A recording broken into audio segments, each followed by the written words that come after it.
money in your account. It's not what you have or what you think you know. You must be emotionally stable to be able to say, yes, I want to get married. That what comes may, I will defend my marriage. There are people who are not stable, who didn't prepare for marriage. They went into marriage for other reasons.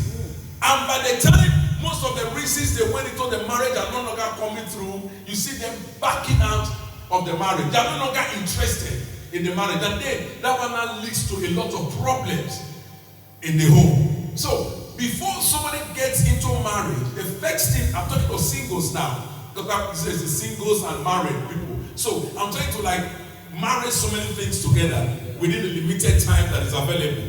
Now you must be prepared. You must be prepared. Tell somebody, be prepared for it. Be prepared for it. Yes, and I know for some of us are married already, but I want to talk to you, even to my own children. Don't look at age. Don't look at what others are doing. Don't look at somebody just got married, therefore you want to go into it. You must be emotionally stable. That this is the man I want to spend the rest of my life with. Even in fact, you see, marriage is something that is so complicated. Marriage is a complicated thing. And that's why when you see people go into marriage and they come out of it, don't blame them. Don't condemn them, because marriage is a terrible thing. Somebody can enter into marriage today with a good intention, but tomorrow you meet something you never expected, something you never planned for, something you didn't bargain for, because human beings are not stable. People can change. So, and if you don't have these things at the back of your mind, you see somebody going to marriage and the person comes out of it, you see that person is a failure. No, the person is not a failure. There were things that the person couldn't stand anymore that made the marriage not to work. Am I talking to somebody here now? So nobody enters into marriage with the hope of going back. Did you hear what I said? Yes, sir. I have never seen anybody say, I want to marry this boy, tomorrow I'm packing out. Does anybody have that kind of mindset? It's only for the women. I'm not sure there is a woman that will say, I want to marry this man. Okay, maybe if I don't born through, I will come out. I'm not sure there's any woman like that. But unfortunately, these things happen. I'm not talking to somebody. Then when it happens, we need to condemn them. No. Because certain things came up. A lot of things happen on the way. And you know that it is not the day a man walks out of marriage or a woman walks out of marriage that the marriage ended. It has ended long time ago. So if somebody walks out of the marriage this month, the marriage didn't end this month. The marriage may have ended 3 years ago. Oh, am I talking to somebody here now? So I am telling you some of the things that we encounter in life. But that is why teachings like these and prayers, it will help us, kind of a retreat to look at the areas that we need to work on. Because the problem with us as human beings, like marriage is something that needs to be worked on. If you don't work on your marriage, you collapse. It's like a building, don't you see 100 years building? After some time, they begin to restructure it. Let them leave the building and it will decay. Some marriages decay because they don't improve on the marriage. When a house is dirty, what do? You paint your house. But how many people are repainting their marriage? So you see, the walls, the bricks that hold the marriages begins to give way. It begins to crack. And one day, when the walls are falling apart bit by bit, you take it for granted. You say it doesn't matter. One day you are sleeping, boom. That is how marriages collapse. Because one, the bricks will begin to fall. The one at the backyard is falling. That is lack of communication. Lack of care. Those are bricks that hold the marriage, the pillars of the marriage. Anchor. Beating. Those are, you said, okay, this thing, I beat him last week, he take him. I beat him tomorrow, he take him. I do, when it becomes a continuous exercise, it becomes like a pillar that is cracking. It's going down. Then you remove beating out, you now add neglect.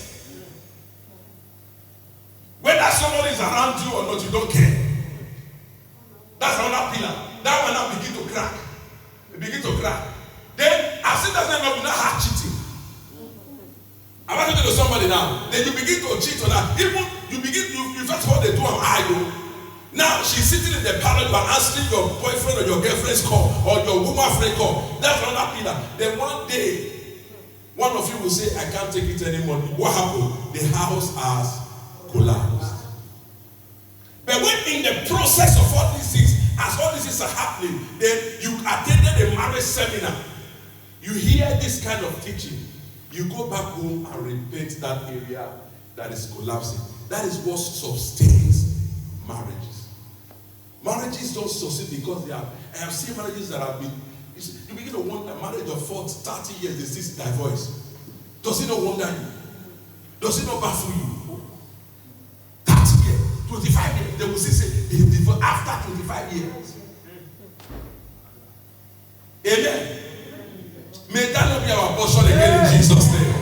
So, number two thing I want to tell the singles here. After planning, you must plan before you get married. Don't hurry into marriage.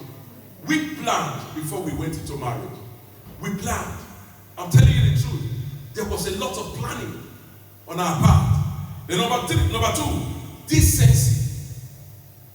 A young man is looking for a girl you want to marry. You are not neat. You are not decent.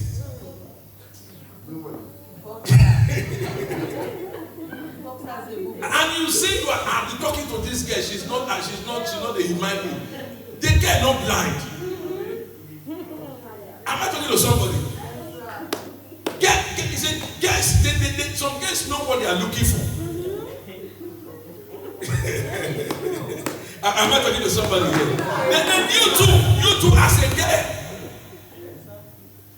girl, you carry one hair for 2 years. Praise God.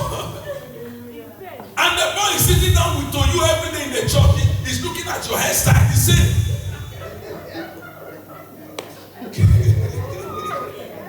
praise God. Some guys don't know how to use roll-on. Roll-on of 2 euros. How can a guy carry body odor? Am I talking to somebody? Some boys they don't wash their socks.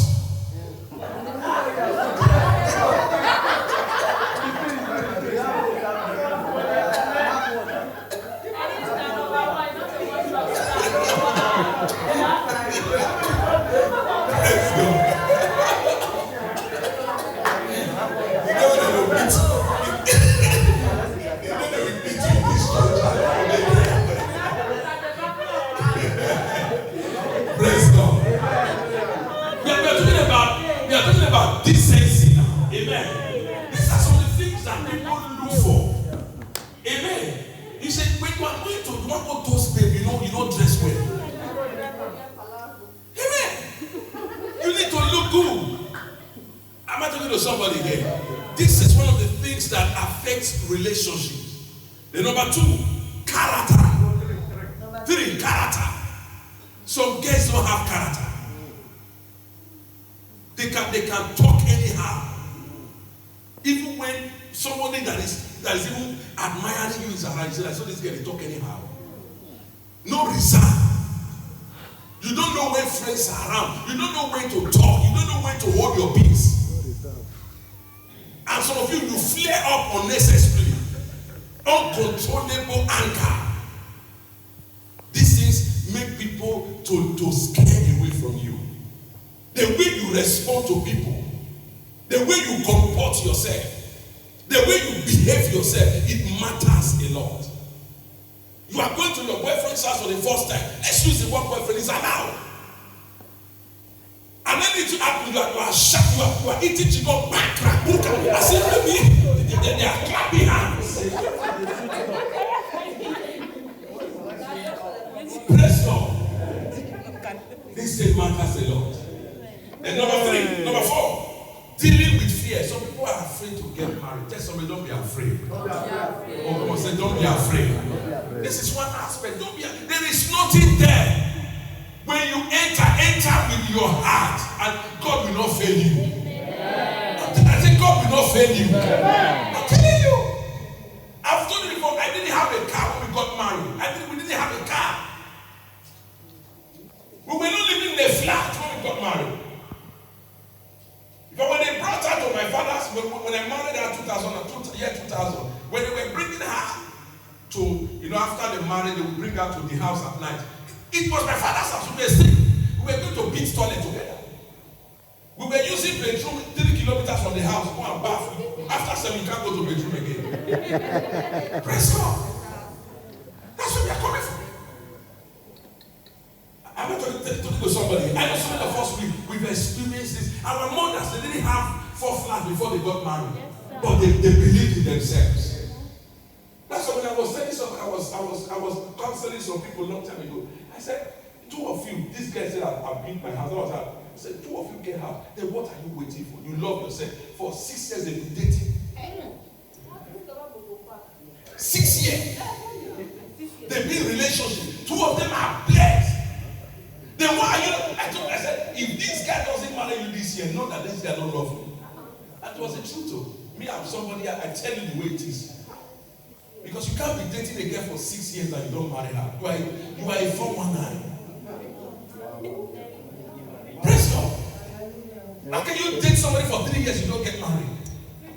What are you waiting for? 3 years old baby. How old is Emma now? 2 years. Look at her. Beautiful. Dancing everywhere. If they were still doing boyfriend and girlfriend, would they ever be there? You've been doing boyfriend and girlfriend for 4 years. When the child is supposed to enter primary 1. Testing microphone. May that yoke be broken in Jesus' name.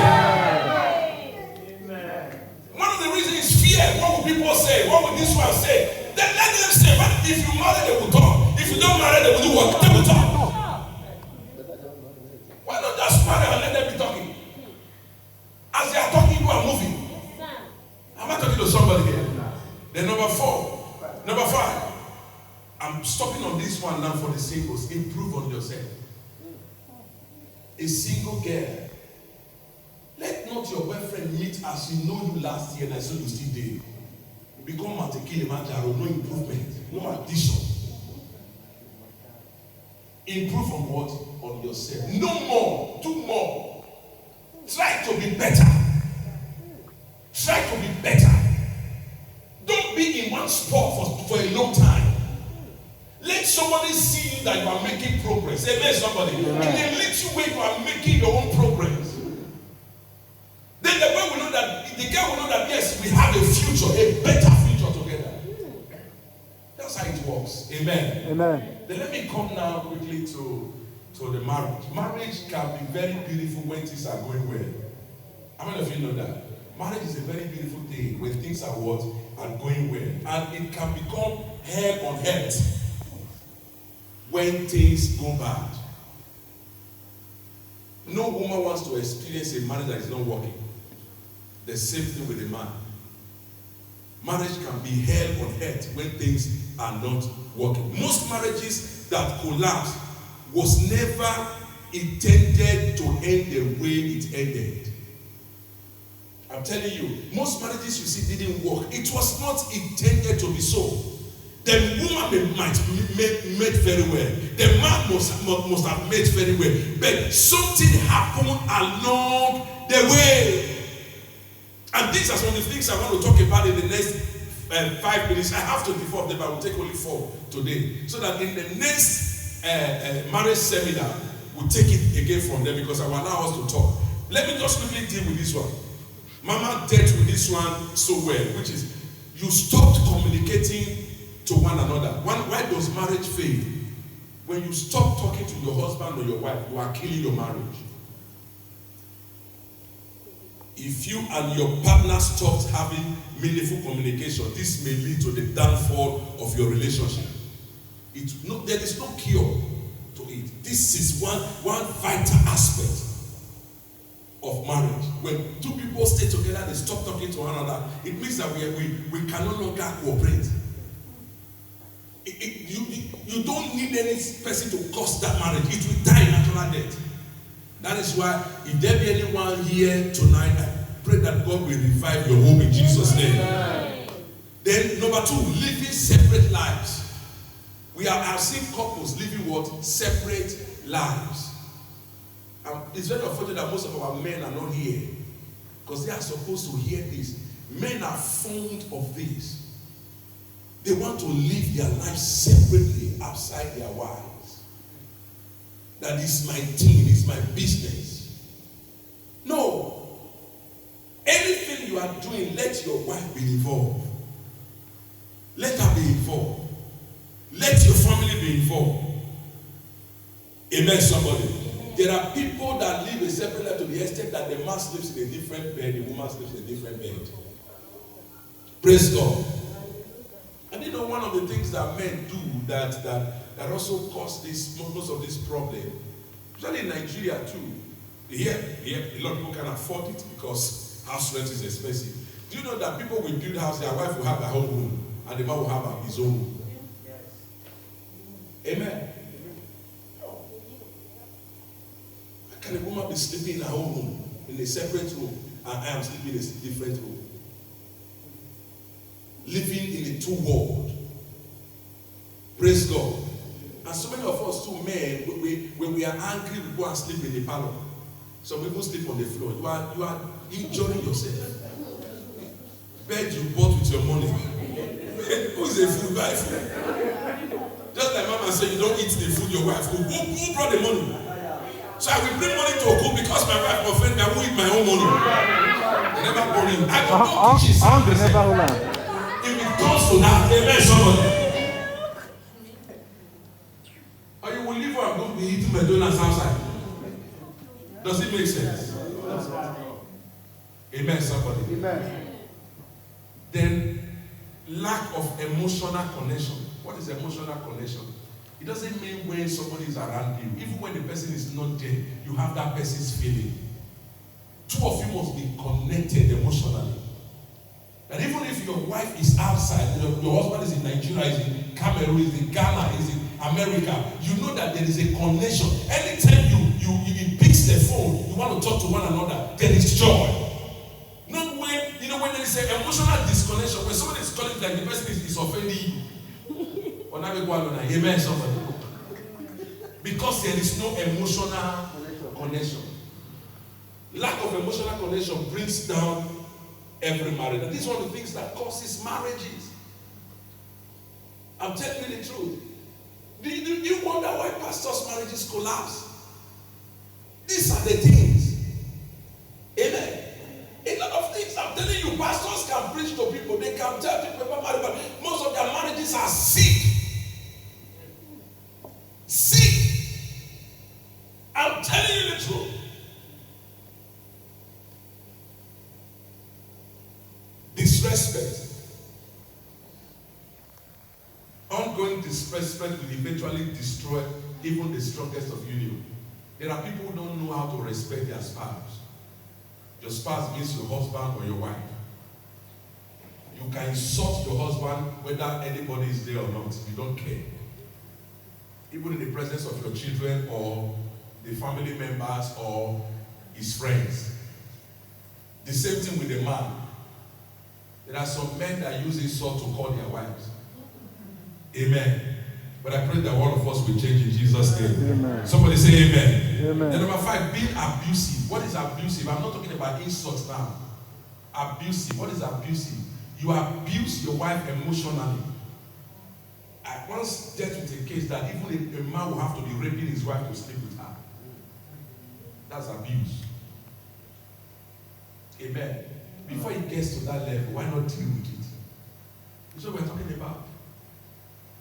One of the causes of that is pride. Amen. It's pride. And men are so fond of this. We are so fond of this. I'm talking to us now as men. That is something that we need to deal with. It doesn't help. Trying to force yourself. One word can heal a whole lot of emotional lockup. Amen, somebody. So we must learn to deal with this thing. Then number 6, when sex becomes less important. the marriage is destroyed. So you will say, oh, sex is not important. Can I tell you this? Most couples connect, recharge, and express their love to one another through sex. When sex is unsatisfying, when it is infrequent and non-existent, problems will rise. When sex becomes unsatisfying and it's not frequent, you don't get it when you are supposed to have it, problems will rise. And these problems can take the form of extramarital affair. You will not see either of the party begin to have another one outside. Because what he's looking for at home is not getting it. Whether the man, there are men and women, not only men that cheat on their wife, women cheat on their wife. That most of this is because the man at home doesn't satisfy them, or the woman at home doesn't satisfy the man. It's vice versa. It happened. A woman told me, said, I was so do you go to carry a shower outside. He said, I will so punish you. She used the word punish. Amen. You don't use it as a weapon. And you know what happens? When you begin to get the man, it creates anger. You see the man angry, you don't know why he's angry. Yes. Amen. It brings anger, it brings distancing, then the man begins to stay away. You know why? Because it is what men see that they are attracted to. So if a man doesn't want to be attracted to a woman in the night, he stays away from the day. So that I don't see anything in you that will make me to look for you in the night. Am I talking to somebody here? So it brings anger, it brings extramarital affair. When we begin to downplay on sex because we are offended and we want to use it as a score to measure up. The number 7, lack of finance. Hear this truth. Believe me, let nobody religiousize this one for you. I don't know how to use that word, but if there's a word like that, permit me. If not, permit me too. See, let nobody spiritualize this for you. Any marriage where there is no money, happiness can be very far away.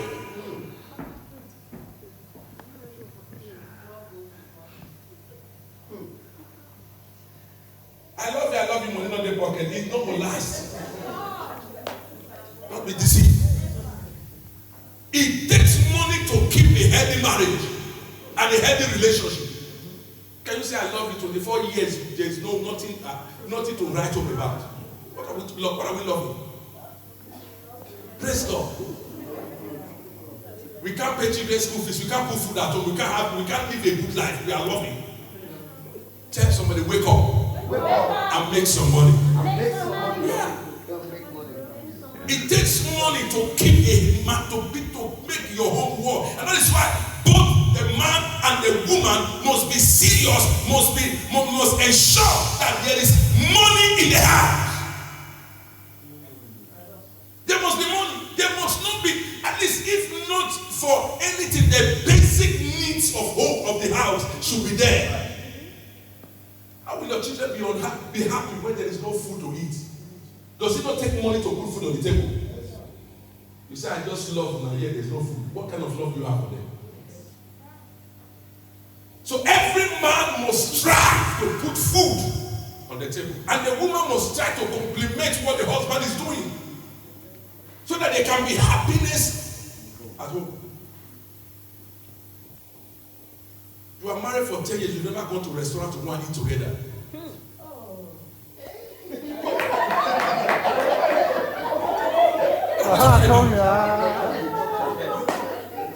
Just be eating semo and rice 25 every day. This new generation. Praise God. Hallelujah. Take yourself out. It doesn't kill you. 100, 200 euro will not bury you alive. Spend it and forget it. Plan for it and spend it. You plan for it and do what? And spend it. Let it go. If we be on history that we went to a restaurant to go and eat. Sit down, let people serve you. Not only you service yourself. Praise God. It's important. So don't tell me that money plays a huge role. That is why everyone that is alive, you must look for money. When you stop looking for money, money will look for you. You must create ways to make more money. More money brings more happiness. Love is already there, but there is money is coming to embellish the love, to source the marriage. When there is no money in marriage, it becomes tasteless. It becomes like pepper soup where there's no salt. It becomes tasteless, no flavor. Don't tell me I love you, there is no flavor. No, it doesn't work. Money has flavor to marriage. Amen. And lack of it can cause a lot of problems at home. What am I saying is that we must rise up and do what it is to get to look for money, and God will bless us more. Amen. Will somebody say amen? Amen. You know what it is? When your children see some affluence around you, it makes them proud. Tell you, when we are driving the church bus, I'm telling you what has happened to us now. So many times. We want to take Sylvia to school. We will drop her 10 kilometers for our school. She said, don't drop me with the church bus in my school.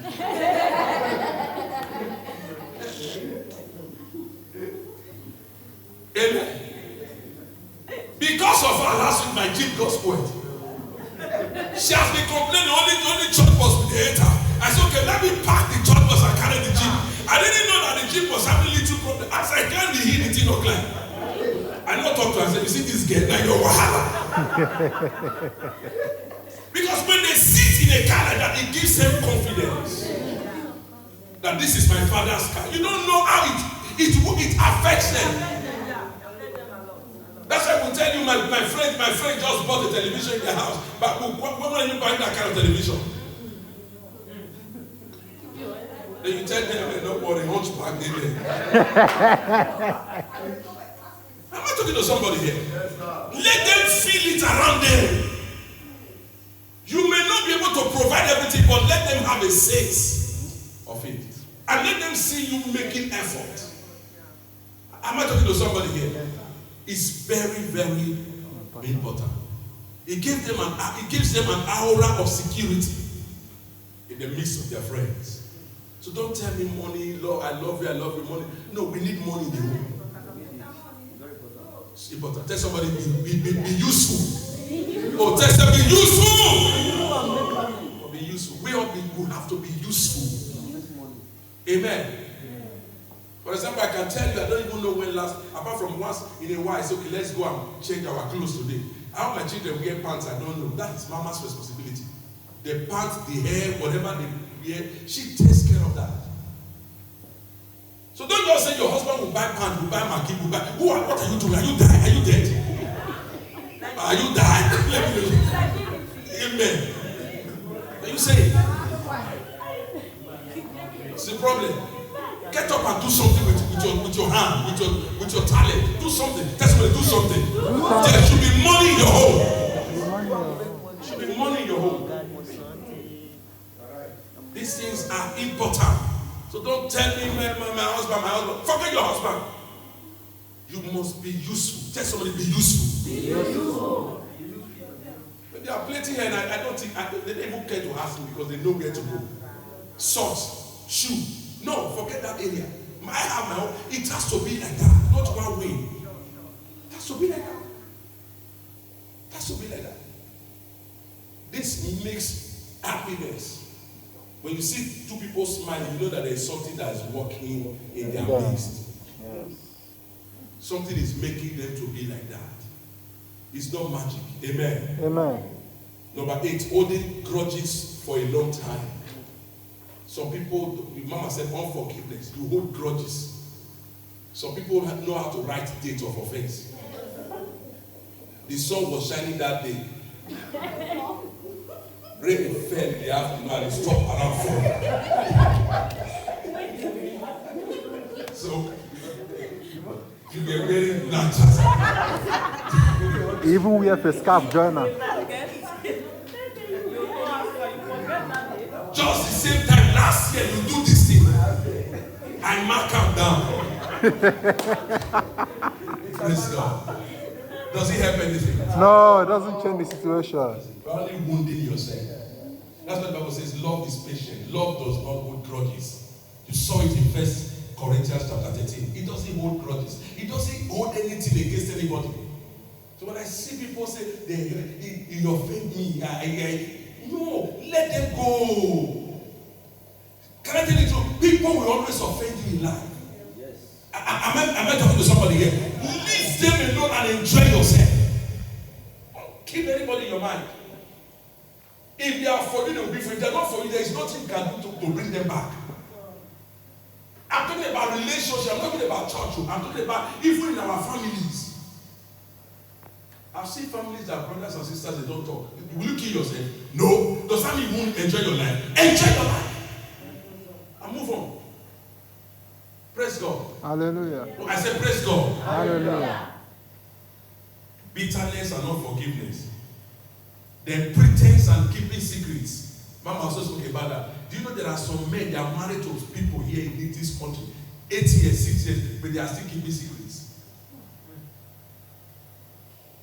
How can you be staying with a woman at home, you have a child, and that woman still for 8 years doesn't know that you have a child?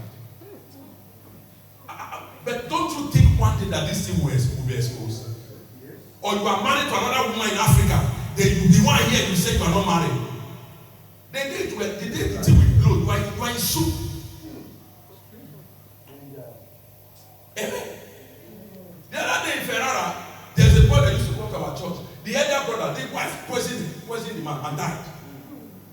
You didn't hear the story? Yes.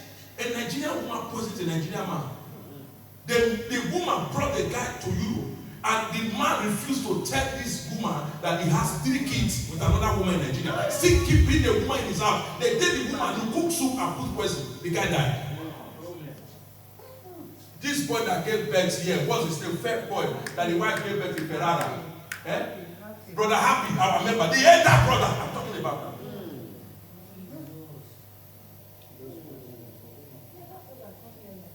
The guy is there. So there are some things that some of you are keeping now. The day it will blow, only God will help you. Amen.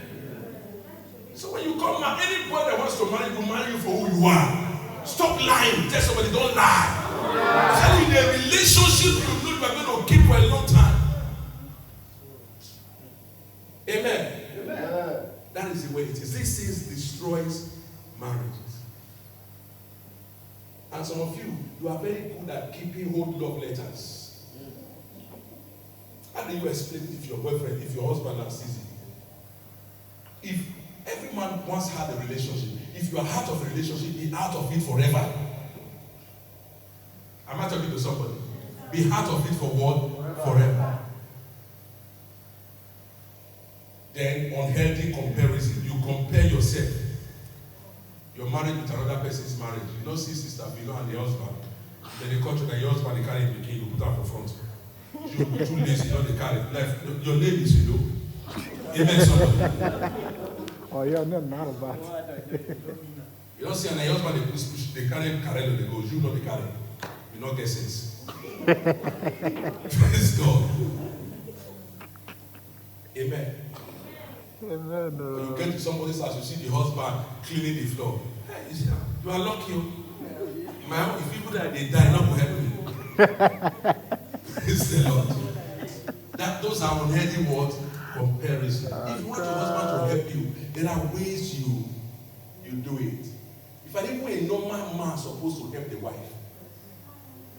Oh, don't be offended. A normal man. Normal man, not the welcome. Yes, mark my word. A normal man.